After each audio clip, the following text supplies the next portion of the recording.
नमस्कार, मैं हूं आदित्य पाठक और आप देख रहे हैं कैजुअल गपशप। इस कड़ी में हम ऐसे लोगों से मिलते हैं जिन्होंने समाज को सुधारने के लिए सुदृढ़ कदम उठाए हैं और अपनी पूरी कोशिश की है। आज इस कड़ी में हमारे साथ हैं एनएसयूआई के जिलाध्यक्ष राजमणि मिश्रा जी। नमस्कार जी, बहुत बहुत धन्यवाद आपका। और मेरे तरफ से जो भी आपके सब्सक्राइबर हैं, जो भी आपके चैनल पे जो भी व्यूअर हैं, वो बहुत बहुत बधाई। तो शुरुआत करते हैं आपके प्रारंभिक जीवन से। तो आपकी शिक्षा कहाँ से हुई और राजनीति में आपका आना कैसे हुआ? तो ये शिक्षा, हमारी प्रारंभिक शिक्षा तो यहाँ के प्राइवेट स्कूल से हम पढ़े हुए हैं, विद्या मंदिर, सरस्वती विद्या मंदिर से पढ़े हुए हैं। और राजनीति में हमारा जो एंट्री हुआ वो 2015 विधानसभा इलेक्शन। अच्छा जी जैसा कि हम भी जानते हैं कि आपकी जो पारिवारिक पृष्ठभूमि रही है वो भी राजनीतिक रही है। जी जी। तो उसकी क्या कहानी है? उसकी कहानी है कि 20 साल मेरे पापा बरवत सेना पंचायत के पंचायत समिति के पद पे चुनाव जीतते रहे और 5 साल प्रमुख भी रहे, उप प्रमुख भी रहे। तो वहां से पृष्ठभूमि तो पहले से ही राजनीतिक है। और आगे चल के चुनाव में जो देख रहे हैं कि आजकल का जो माहौल बनाया जा रहा है कि जितने भी धर्म के नाम पे, जाति के नाम पे समाज को बांटा जा रहा है, उसमें एक तरह से हम जुड़े ताकि सामने वाली सरकार या जो कुछ भी है, जो भी नेता है, ये ना कर सके और उसके लिए हम आवाज। तो आपने बात की 2015 के विधानसभा चुनाव से आपका राजनीति में एंट्री स्टार्ट हुआ। तो क्या हुआ उस दौर पे ऐसा कि आपको लगा कि मुझे राजनीति में आना चाहिए? उस समय पे जब हमने देखा कि 2014 में लोकसभा का इलेक्शन था, एक अजीब सा माहौल जिस तरह से क्रिएट किया गया पब्लिक के बीच में कि हिंदू, मुस्लिम, दलित, सवर्ण, इसको जैसे बांटा गया, ये सब देख के हमसे थोड़ा बर्दाश्त नहीं हुआ। और मैंने सोचा कि मैं अपने स्तर से जो गवर्नमेंट कर रही है उसको, उसके खिलाफ लोगों को जागरूक करने की जरूरत है और उसको लेके हम राजनीति में। तो 2015 के विधानसभा चुनाव में कांग्रेस से मनमोहन तिवारी जी थे जी, आप उनके कैंपेन में पूरे उनके साथ? जी जी, पूरे कैंपेन। फिर उसके बाद 15 के इलेक्शन में कैंपेन में थे। उसके बाद समाज में, समाज का जो भी सामाजिक गतिविधियां होती हैं या समाज सेवा, उसमें हम दिन रात बने रहे, लोगों के बीच में रहे, समाज के बीच में रहे। 2017-18 में मैंने एनएसयूआई ज्वाइन किया। ओके। और फिर जिला उपाध्यक्ष के पद पे, और 2020 में जिलाध्यक्ष बने और अभी तक जिलाध्यक्ष। तो 2020 से लगातार आप 24 तक अभी जिलाध्यक्ष हैं। अगर 18 से देखें तो आप लगातार मेन कोर कमेटी में एनएसयूआई के हैं आप। तो विगत 6 सालों में आपका ये जो छात्र राजनीति का जो एक रहा है पैटर्न, इसका क्या रहा कि एक्सपीरियंस कैसा रहा आपका? बहुत बढ़िया एक्सपीरियंस रहा। और छात्रों की जो भी समस्याएं होती हैं, एनएसयूआई के जरिए उनकी आवाज को बुलंद करने के लिए और उनकी समस्याओं का समाधान करने के लिए हम लोग दिन रात मेहनत करते हैं। और जो भी समस्याएं होती हैं छात्रों को या छात्राओं को, उसको, उसके समस्या का समाधान हम लोग हर तरीके से करते हैं, चाहे उसके लिए हमें लाठी खाना पड़े, जेल जाना पड़े। अब तो सरकार तानाशाह है, कुछ भी कर सकती है, तो उसके लिए हमें कहीं भी जाना पड़े, उसके लिए हम पीछे नहीं हटते हम लोग। तो ये छात्र राजनीति से जुड़ा एक बेहतरीन एक कोई काकहानी हो जो आपको फैसिनेट करती हो अपने बारे में? एक नहीं, बहुत सारी कहानियां हैं। वैसे सबसे महत्वपूर्ण कोई? सबसे महत्वपूर्ण है कि बहुत, मतलब 2018 चुनाव था एमजेके कॉलेज में, बिहार यूनिवर्सिटी का। उस चुनाव में हम लोग थे। उस चुनाव में भी बहुत तरह से धांधली भी हुआ था और किसी खास व्यक्ति द्वारा पूरा तरह से पक्षपात करके एबीवीपी को जिताने का प्रयास किया गया था, जिसे हम लोगों ने विरोध किया। चुनाव कैंसिल हुआ, वापस से चुनाव हुआ और नतीजा वही था कि जो छात्रों को पसंद नहीं था एबीवीपी, वो दरकिनार हो गया। आप लगातार 6 साल, पिछले 6 सालों से आप छात्र राजनीति में एक काफी महत्वपूर्ण चेहरा है जी। आपके हिसाब से पश्चिम चंपारण में जो जितने भी कॉलेज हैं या जितने भी छात्र हैं, उनकी मुख्य समस्या क्या है? सबसे बड़ी मुख्य समस्या यही है कि दलाली। हर सभी कॉलेजों में, एक कॉलेज में नहीं, सभी कॉलेजों में दलाली जो है ना, छात्रों को कैसे लूटा जाए, ये चीज लेके कोई भी प्रिंसिपल हो या फिर उनके स्टाफ हो या उनके द्वारा पाले गए गुंडे हो। मतलब दलाली इन द सेंस की नामांकन में या फिर किस चीज में? नामांकन भी कह सकते हैं उसके बाद अभी हाल फिलहाल में हुआ था एक घटना एमजेके कॉलेज में, जो कि जितने भी दलित स्टूडेंट हैं या फिर गर्ल्स जो एडमिशन लेने गई हैं, उनका जो फी था उसको कैसे भी बढ़ा चढ़ा के लिया गया था। उसके लिए भी हम लोगों ने आवाज उठाया था। तो नामांकन हो गया या फिर कॉलेज के अंदर, कॉलेज कैंपस में कोई भवन निर्माण, कुछ भी, कोई भी निर्माण कार्य हो, उसमें भी काम कम का, एस्टिमेट ज्यादा का, पैसा अपने जेब में। तो ये सब चलता रहता है कॉलेज में। अभी वर्तमान में जो प्रिंसिपल हैं आर.के. चौधरी जी, उनसे आप लोगों की लगातार, मतलब सारे युवा नेताओं की लगातार खटपट चल रही है। सारे मत बोलिए, सभी नहीं है उसमें। अच्छा, उसमें एक संगठन है जो उनका दलाली करता है। आप नाम लेना चाहिए? एबीवीपी। एबीवीपी, ठीक है।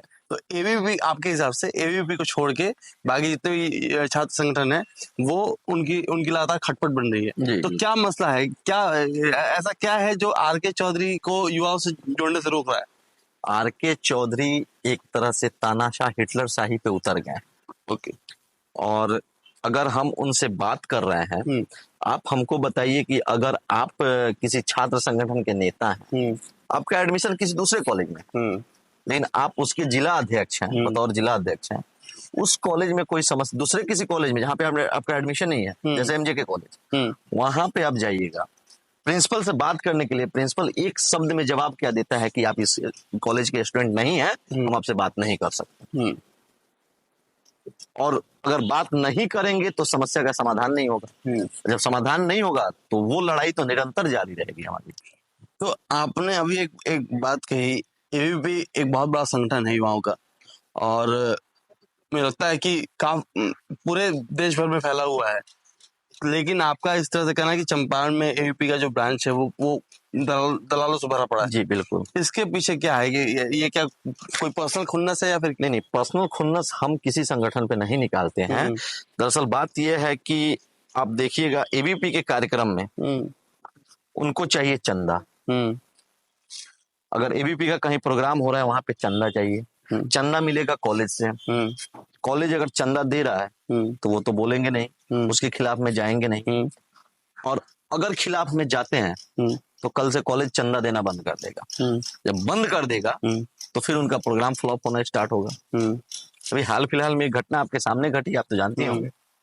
तो क्या सिर्फ एबीवीपी चंदा लेती है और छात्र संगठन चंदा नहीं लेते हैं? नहीं, आज तक किसी भी कॉलेज के प्रिंसिपल, ऑन कैमरा बात कर रहा हूँ आपसे ना, किसी भी कॉलेज के प्रिंसिपल राजमणि मिश्रा या एनएसयूआई के किसी छात्र नेता पे 1 रुपया चंदा या दलाली के नाम पे अगर उनसे बोला गया हो, अगर वो खुल के बोल देंगे, आपके सामने बोल रहा हूँ, राजनीति छोड़ दूंगा। चलिए कॉलेज के मुद्दों की बात करते हैं। अभी कुछ दिनों पहले कॉलेज में जो भवन निर्माण हुआ उसको लेके एक मसला हुआ, उसका निराकरण हो गया। क्या मसला क्या था? देखिए, मसला यही था कि वहां पे जो भवन निर्माण में जितना भी मटेरियल था, घटिया मटेरियल यूज किया जा रहा था, और एस्टिमेट कम से कम 3 करोड़ का था। प्रिंसिपल के द्वारा एस्टिमेट दिखाया नहीं गया, मौखिक रूप से बताया गया था कि 3 निर्माण हो रहे हैं, तीनों मिला के 1 करोड़ 25 लाख का आपका एस्टिमेट है, लेकिन एस्टिमेट लगभग एक बिल्डिंग का 3 करोड़ रुपया का था। तो जैसा कि हमें जानकारी है, एस्टिमेट तो वो दिखाए नहीं। और वहां पे जो निर्माण हो रहा था उसमें जो टीएमटी लग रहा था, जो सरिया लग रहा था, सरिया एकदम लो क्वालिटी का, आप नाम सुने होइएगा नहीं, रोंगटा स्टील करके कुछ है, उसका सीमेंट यूज हो रहा था।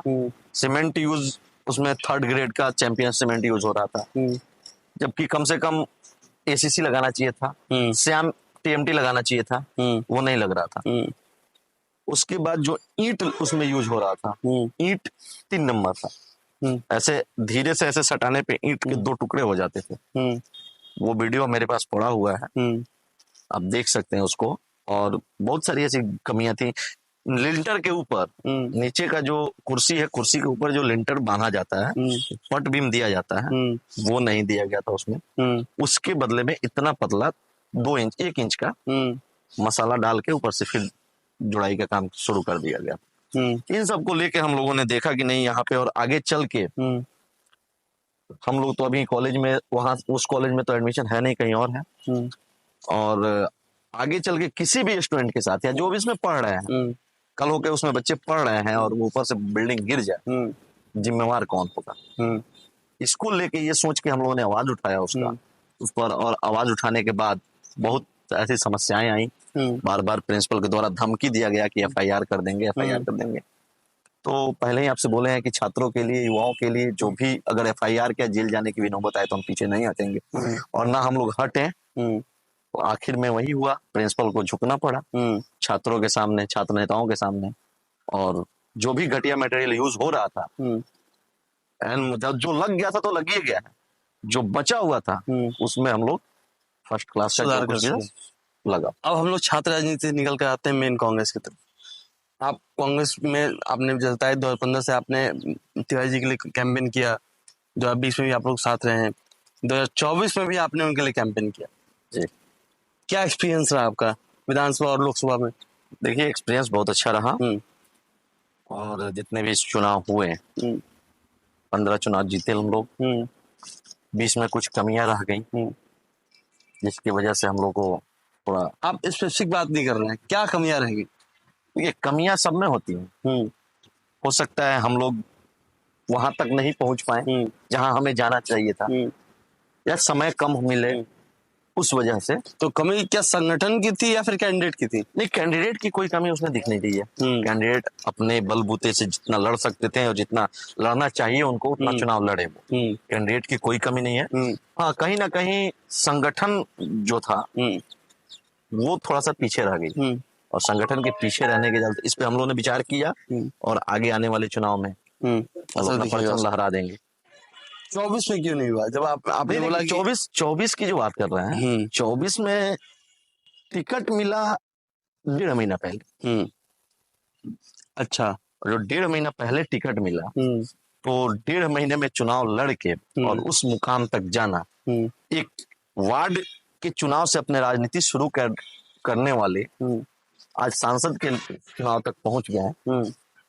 वैसे मतलब मीडियम परिवार, जो मध्यवर्गीय परिवार है, वहां से वहां तक का सफर तय करना, और पहली बार में जितना वोट परसेंटेज था उनका, तो कहीं ना कहीं हमारे लिए उपलब्धि है और आगे उसको भी हम लोग पूरा करेंगे। तो क्या कमी रहेगी? 2020 की कमी आपने बताई, 2024 में क्या कमी रहेगी जो आप कोप अप नहीं कर पाए? 2024 की कमी आपको बता नहीं दिए। 2024 की कमी जो थी वो थी कि थोड़ा समय कम था।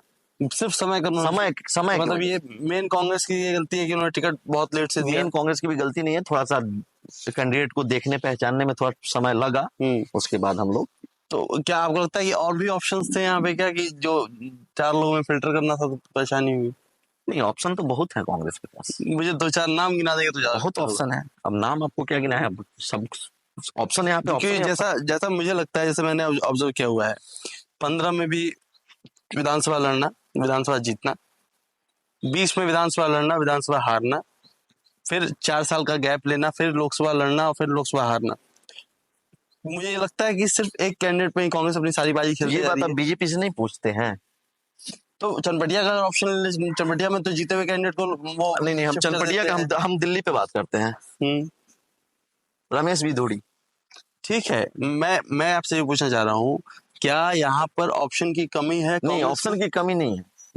एक ही कैंडिडेट पे दांव क्यों लगाए जा रहे हैं, लोकसभा में भी और विधानसभा में? देखिए, सबसे बड़ी बात यहाँ पे है, इसलिए एक ही कैंडिडेट पे आ रहे हैं क्योंकि वो सिटिंग विधायक रह चुके हैं, सिटिंग एमएलए रह चुके हैं, उनका वोट परसेंटेज अच्छा है। दूसरे पे उनका वोट परसेंटेज अच्छा, मतलब तिवारी जी का अच्छा है या कांग्रेस का अच्छा है? तिवारी जी का अच्छा है, कांग्रेस से बेहतर है। कांग्रेस का है कि कांग्रेस का जो है वो कांग्रेस का कोर वोटर है, ठीक है, और बाकी जो उनका जो है एडिशनल जो है वो ऐड होता है उनमें। और दूसरी बात यह है कि ब्राह्मण बहुल इलाका और ब्राह्मण चेहरा। तो आप ये कहना चाह रहे हैं कि कांग्रेस ब्राह्मण को ही टिकट देगी? ब्राह्मण बहुल इलाका? नहीं, ब्राह्मण बहुल चेहरा इलाका बोले हैं और चेहरा ब्राह्मण। ठीक है, आगे चल के अगर कांग्रेस किसी और को भी टिकट देती है, हम भी उसके साथ रहेंगे, कोई दिक्कत नहीं। नहीं, हंसते हुए जवाब दे रहे हैं आप। ये जवाब नहीं दी तो क्या? ये पैटर्न मुझे समझाइए कि ब्राह्मण बहुल इलाका है तो ब्राह्मण चेहरे को टिकट देना ये जरूरी है? हर जगह वही होता है, हर जगह यहाँ के लिए जरूरी है। आप देख सकते हैं बहुत जगह चुनाव होते हैं जहाँ पे जिस जाति का समीकरण ज्यादा है उसी जाति को टिकट मिलता है। तो ये पैटर्न भाजपा तो यहाँ नहीं अपनाती है। बिल्कुल अपनाती है। यहाँ तो ब्राह्मण बहुल इलाके से ब्राह्मण चेहरे को टिकट नहीं मिलता है। ब्राह्मण बहुल इलाके में ब्राह्मण चेहरा ही नहीं है बीजेपी के पास, तो टिकट किसको देगी? मतलब बीजेपी में ब्राह्मण चेहरा नहीं है। सतीश चंद्र दुबे जी हैं वैसे। सतीश चंद्र दुबे जी तो मंत्री बन चुके हैं, अब विधानसभा लड़ने आएंगे वो। आपकी राजनीतिक अपेक्षा क्या है? देखिए, राजनीतिक अपेक्षा कुछ नहीं होती है। अपेक्षा यही होती है कि समाज का कल्याण, और जिस तरीके से जिस भी माध्यम से मेरे द्वारा समाज का कल्याण हो, उसके लिए हम हमेशा खड़े। तो जैसे आपने बताया कि कांग्रेस है और ब्राह्मण बाहुल्य क्षेत्र है, तो क्या आपको हम यहाँ लड़ते देख सकते हैं यहाँ से विधानसभा की? जनता चाहेगी तो बिल्कुल देख सकते हैं। फिर तिवारी जी का क्या होगा? तिवारी जी विधानसभा के लिए ही नहीं ना, आगे लोकसभा 29 में उनको जीतना है। अच्छा, कंफर्म है। तो 30 के लिए आप तैयारी कर रहे हैं? बिल्कुल, अगर पार्टी चाहती है और जनता चाहती है तो 30 में बिल्कुल आपके सामने रहेंगे।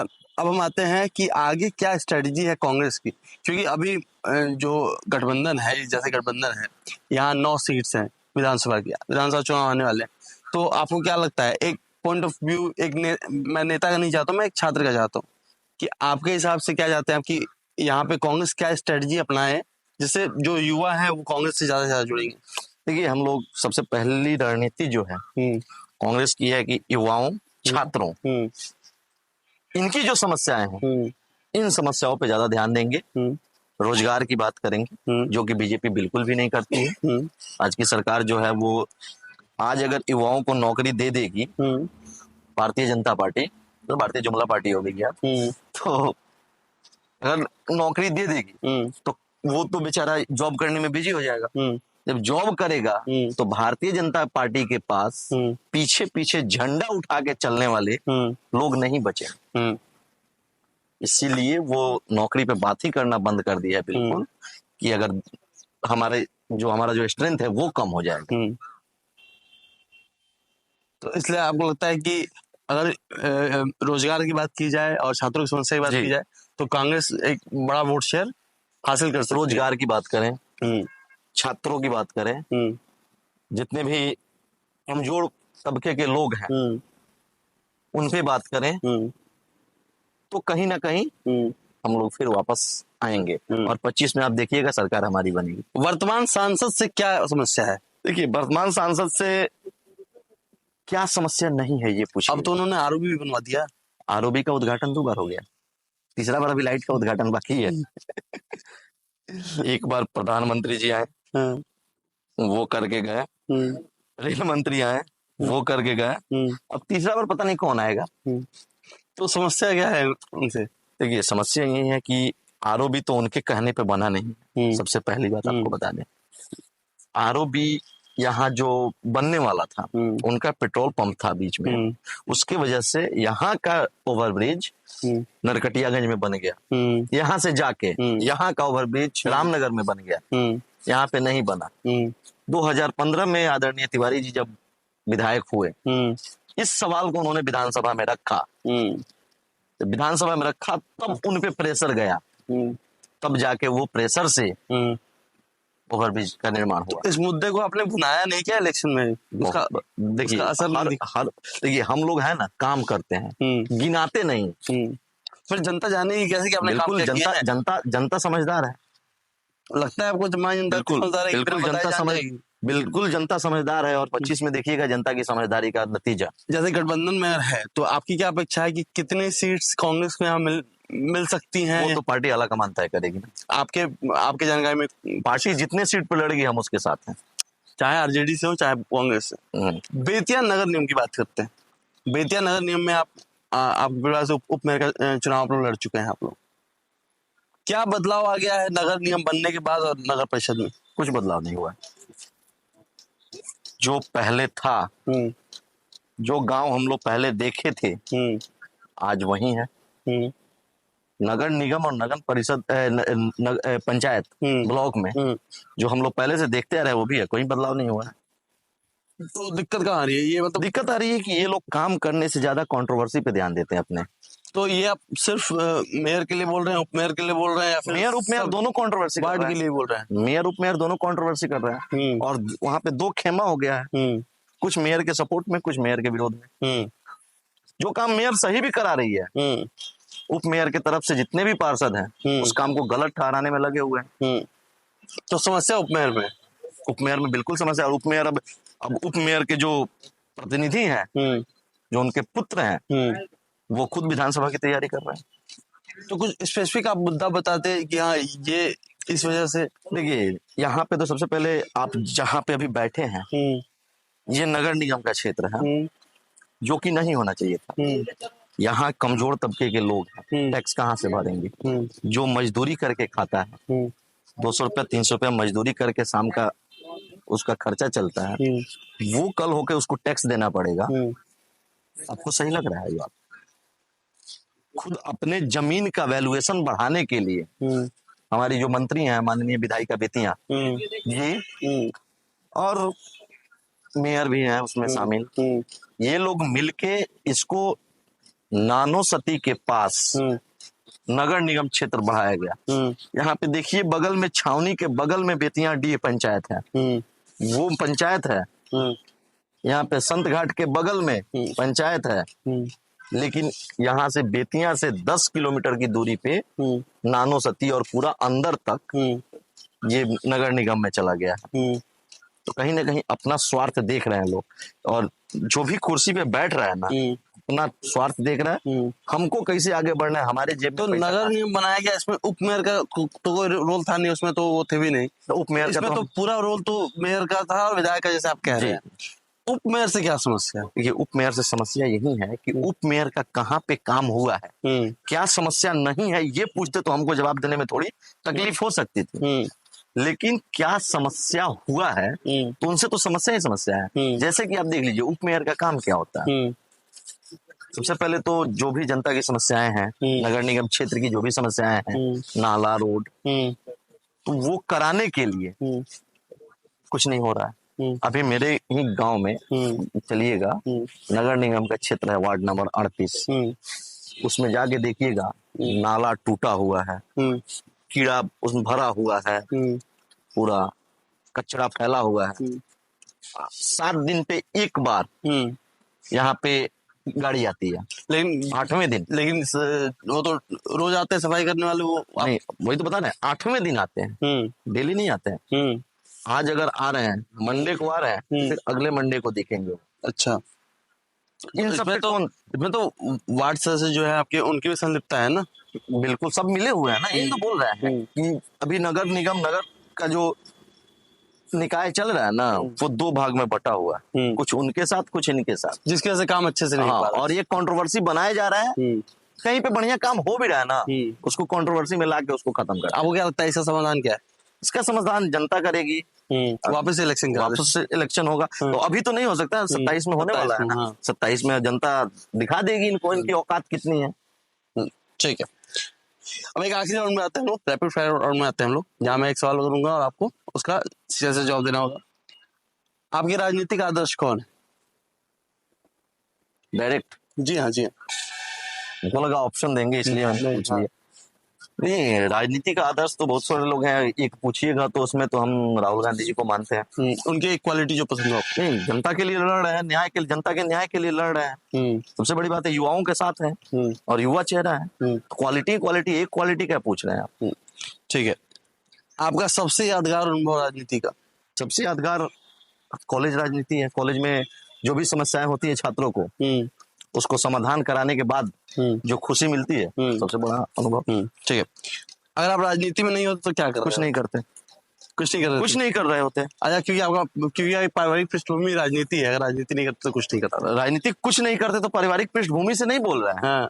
जो सरकार है वो नौकरी देती नहीं, ऐसे ही बैठे रहते हैं, क्योंकि सरकार नौकरी दे नहीं रही है। अच्छा, आपकी कोई हॉबी? मतलब हॉबी में, राजनीति में या राजनीति से हटके? कैसे मतलब? राजनीति हटके क्या हॉबी आपकी? ये राजनीति से हटके तो पर्सनल अगर पूछ रहे हैं तो पर्सनल में फुटबॉल खेलता रहता हूँ, क्रिकेट खेलता हूँ, तो ये सब अच्छा लगता है थोड़ा।